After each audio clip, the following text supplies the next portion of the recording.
Well, hello, my name's Mandy and my channel is Mandy Sorts It Out. And today I'm doing a video on a weekly spending review on the second week in December, from the 8th to 14th of December.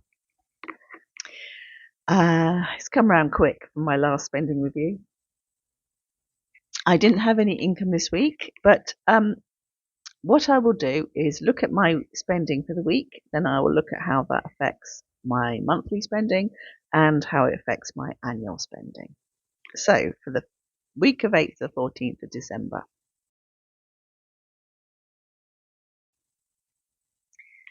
I didn't have any income this week.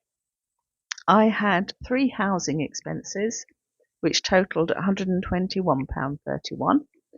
That was £18.31 for my regular water standing order, £75 for my regular electric standing order, and £28 for my broadband standing order. The electric company have come back to me again saying they want to reduce my standing order again to about £45. And even if I don't spend £75 on my standing order, I will still have enough in my housing budget for £75 a month. So effectively, I could pay off any bill at the end of the period, and then rather than putting that money into the electric company's bank account, it will be in my bank account. So I'm thinking I will probably allow this standing order change and just see what happens over the next month or so. I have spent £6.49 on sending a parcel to my friend in Jersey who put me up when I was there. So that completes the travel expenditure for my trip to Jersey. I'll show you that in my annual expenses when we get to that point. I've spent £11.28 of incidental spending. I spent £1.99 on a Kindle book. I spent £3.20 on a ladle. That was a metal ladle so that when I make the marmalade, I can ladle it into the jars, because I think it's going to be too hot for the plastic ladle I have. And I've spent £6.09 on a metal funnel. I eventually found one on Amazon, included postage in the price. I've spent £1 on a card, so that comes out my gift budget. I've spent £27.22 out of food. That was £3.83 on my Morrison spend, which I will show you later, and £17.29 out of a Lidl spend, which again I will show you later. I also spent £6.10 at the Co-op. That was a bit of an impulse spend. I went to do a vintage parcel there. The in-post lockers are just outside the Co-op. And I'd been thinking about the cherries and kirsch that I've been talking about getting, and thinking, the kirsch bit is irrelevant. I'm not really worried about the kirsch bit. It's the cherries bit I want. Cherries and kirsch was something that I used to have regularly at Christmas, but I don't really drink anymore. In fact, I can more or less say I don't drink anymore. I don't think I've had an alcoholic drink this year. So why worry about the kirsch? And I think this was in my mind, and I was thinking about getting the ice cream for Christmas, which of course needs to be vegan because I'm lactose intolerant. And I just went and got some while I was there. They were selling a cherry pie filling, actually, which I bought a tin of. I went to see if they had tin cherries, but they had tin cherry pie filling. I got some of that, and I got some of the Swedish glacé ice cream, which is vegan, which costs £4 from the Co-op. And I looked up at Tesco later, and it's £3.25, and it's the same as Asda. So that 75p is going to bug me now. But I bought them both, and I had a serving of the ice cream and the cherry pie filling that night, and I actually really enjoyed it. And I thought, yeah, that would do me. That would definitely do me. But now I've had it, I don't feel I need to have it at Christmas. What's come out of it is the hunt is over for cherries and kirsch. I'm no longer worried about cherries and kirsch. If I see black cherries, tinned black cherries, I shall get some of those. And I shall probably get some ice cream around Christmas time so that I can enjoy that at my son's house when I'm looking after his cats. And the last thing I spent was £147.30 on dental treatment. I had a checkup last week. When I had the checkup, he said to me, your gums have receded really badly on some of your teeth, which I knew, and it is exposed the root, which I knew, and that needs to be covered in filling. And he said, there's two ways we can do this. We can do this through the NHS. But I have to tell you, the filler that is used by the NHS is quite yellow, and it's not as good quality as the white fillings that you've already got in your mouth. And I was like, okay, how much would it be to have it done privately? And he said, well, if you do it through the NHS, it's £75. You've got 5 teeth that need doing. If you do it privately, it's £90 a tooth. And I was like, 450 quid, you've got to be joking me. So I said, NHS it is. And he looked very disappointed. His face actually fell. And he turned to his computer, sort of mumbling, I'll do 3 then. I'll do 3 teeth. So you were telling me 5 were needed, and now only 3 are needed. You would have got me to pay 450 quid, but when it's on the NHS, you're only doing 3. I was like, 390 is a £270. That's a lot more affordable than 450. Anyway, when I went to get the appointment, they said they had an appointment for the following day, so I booked that. And I went back and I had the treatment done. They are slightly yellow. That doesn't bother me as much as the fact as they feel different. They don't feel like the white fillings I've got feel more or less like tooth enamel, but these feel like polyfiller. They do feel like polyfiller. And I did think when I got home, is this a good use of my money? Is this a sensible use of my money? If £90 would last, he was talking about 5 to 10 years. He said that's how long white filling lasts. But the white filling I've got in my teeth already has been there for 30 years.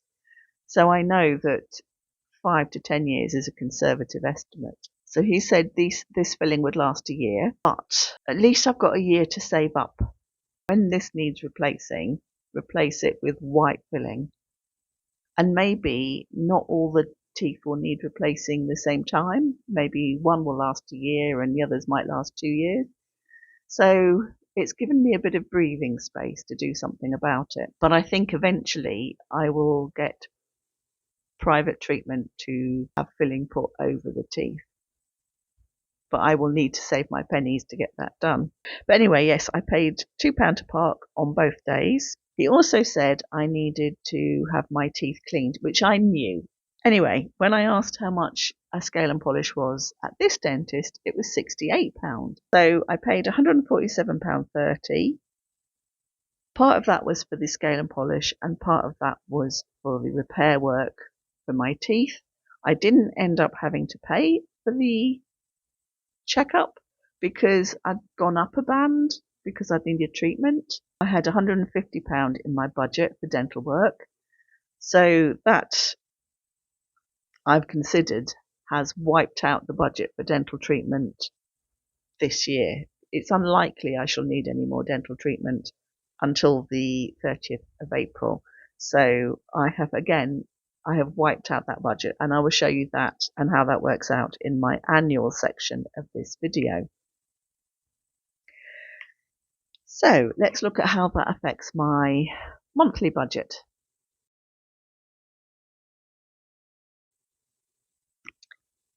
Every month I put £221 aside for monthly expenditure on food, toiletries and cleaning, petrol, incidentals and phone.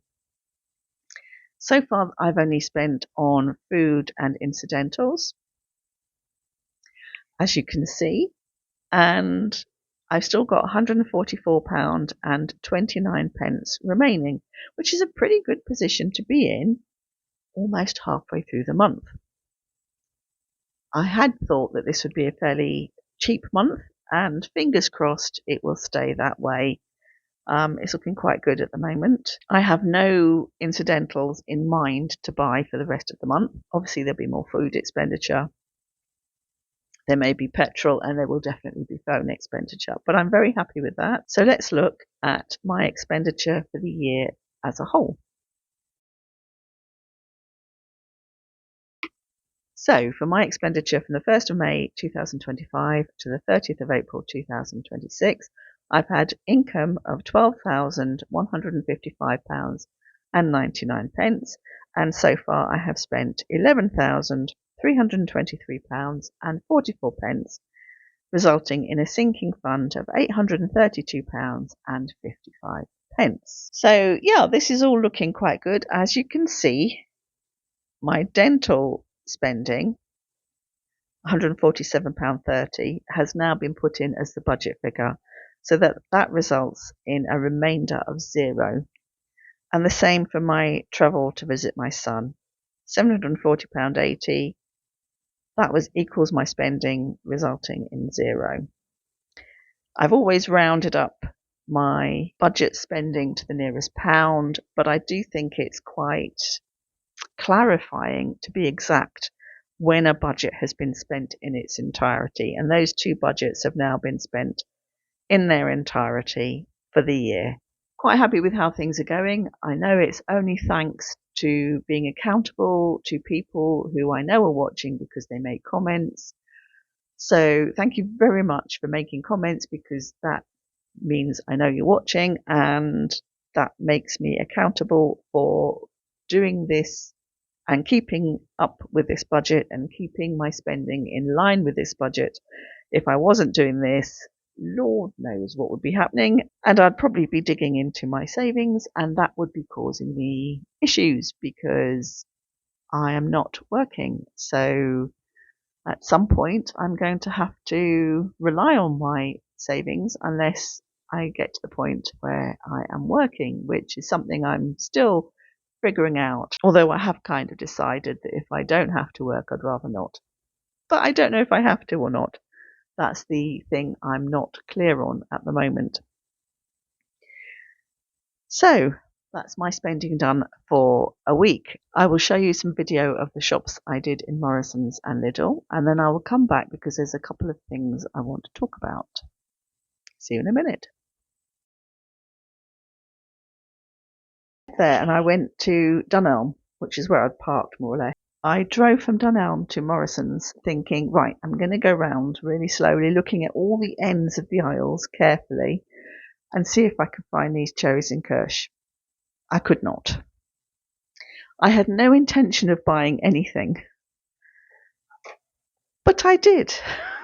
I was thinking about getting the marmalade out into the jars, and I thought, I've got a plastic ladle, and now I don't mind using plastic things with hot liquids when it's very brief contact, but given the heat that the marmalade will have, I'd rather not use a plastic implement. And this, I think, was £2.50. Now, the only reason I can't tell you for sure is because when I went to pay at a self-service machine and I requested a receipt, there was a crunching noise, the noise paper makes when it's screwed up, and no receipt came out, and there was loads of people there, and I thought, I can't be asked to try and get another one. So I got that ladle for about £2.50. I am out of cannellini beans, so I got these for 49p. They had haricot beans there as well for 50p, and I was very tempted. I might get a tin and try them another time. They had lots of varieties of beans, much better than Tesco. Then I saw Tesco Savers creamed rice pudding, and I thought, I really enjoyed that the other day. 29p. Vimto was on sale, the actual real stuff. I don't think I've had real Vimto in quite a while, so I'm not sure if I actually like it. I'm so used to having the Fruto that they have at Aldi. I can never seem to find it in Lidl. Anyway, this was, I think, £1.20, and I think it's around £1.15 when I buy it in Aldi. So I thought, wow, I'll just get the real thing. Not that much difference. I bought a card, and then fruited tea cakes, 80p for 4. I don't know, I haven't bought tea cakes in a while, but I think that's a good price. They are very squidgy. Those sums that I've given you do not add up to the cost of this shop, which was £7.03. But anyway, it's bought, it's done now. I've got what I want, and I'm happy with the £7.03.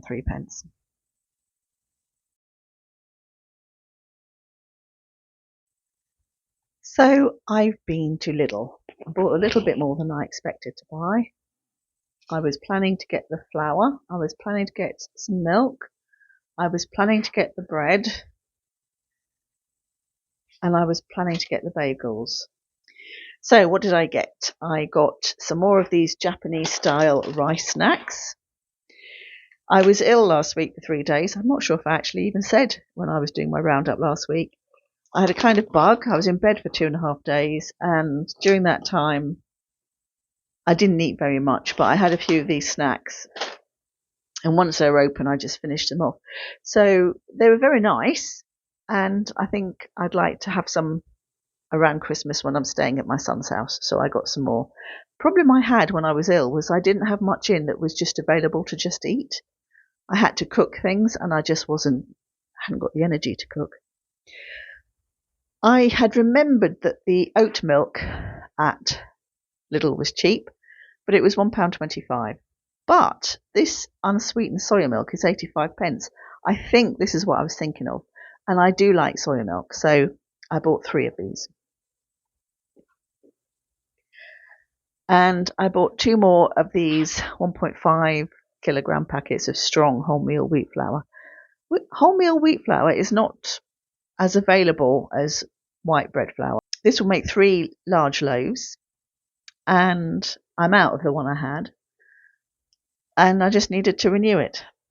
And it's a good price, £1.19 for 3 loaves, although you have to add to that the cost of the other ingredients, although that's quite minor, and the cost of the oven. I bought some honey. Now, Lidl sell the 79p jarred honey, which is in quite small jars. They also sell regular sized jars of honey. So this is 454 grams. The label on the shelf said that they were both the same price for 100 gram. I think it was 22p. So it's the same. It's just in a slightly larger jar. Now this was 99p. I bought another jar of fine cut orange marmalade, and the reason for this is I cannot find a metal funnel anywhere. I've been around a few shops now. It's getting very frustrating. In fact, it's hard to find a funnel at all, but those that I did find were narrow funnels, and they were plastic. I don't think they'd survive contact with hot marmalade. I know that there are some on Amazon, but then either I have to bite the bullet and take the cost of the postage and packaging. I haven't found any where postage and packaging is included in the cost, or I have to buy £35 worth of goods. But meanwhile, I just bought this to keep me going. Did I say that was 85p? I bought this pack of sunflower seeds to go into my wholemeal bread. It's £1.15. I bought a loaf of 55p bread just because I think having a ready-made supermarket loaf in the freezer takes the pressure off me when I'm baking bread. I can think, I don't want to do it today, and know I've still got bread in reserve. I bought some plain bagels for 89p. Usually little bagels are so soft, they're just wonderful. And I've been to the dentist this morning, and he said to me, eat soft food today. I bought a pack of dried yeast. Now these are 65p. There seem to be 6 packets in there. So that makes them about 11p each, which also adds to the cost of the loaf. Really fancied a pink lady, and these were just cheaper. Children's pink ladies called Pink Kids. They're £1.89 for 6. And I bought some of this scent. Sharon from Living a Thrifty Lifestyle was talking about this. She bought some for her friend Sharon. And I thought, well, I'll just try it. There were a few testers. There weren't testers for all of them, but there was a tester for this Bohemian Water, which I tried. It's not long lasting on me. It's very short lasting on me, but it's £3.50, you know. I'm not going to moan. And I just got it. It was a bit of an impulse buy, but why not? So that came to £17.29. I just want to talk about some things I've spent money on that have worked out to be better than I thought. The little battery light that I bought from IKEA and put into my hall has worked out really well. I'm so thankful that it's there every time I come in and it's dark. It makes a huge difference, and I'm really grateful for that. I'm grateful to pass me, who stood there thinking, is this a waste of money or should I get it? That I actually bought it. I think it was £4, very well spent. Also, I want to correct something I said in the video about the Lidl shopping about the perfume. I said it didn't last, and that was because the tester didn't last. Well, actually, the actual perfume itself is lasting. So whether the testers are slightly different, maybe they're a more watered down version, I'm not sure. But yeah, the actual perfume is lasting a bit longer. So I just wanted to correct that because I didn't want to mislead anybody or put anyone off buying it. Because for the price, and it was £3 something, I think that was a good buy. Also, I just want to mention this little Christmas tree here. It's very cute, isn't it? Now, this is a real Christmas tree. It was sent to me by a friend and came to me in this package. A flat packed Christmas tree. A flat packed real Christmas tree. I didn't imagine that it would puff out back to shape, but it really has. And it came with these beautiful decorations and these beautiful velvet bows, which I'm not sure if you can see. Let me just pick it up. And it came with those beautiful lights and the little garland and the little snowflake at the top. Yeah, it was a lovely present to get from a friend. So thank you very much for watching this video. I hope you've enjoyed it, and I look forward to seeing you next time. Bye!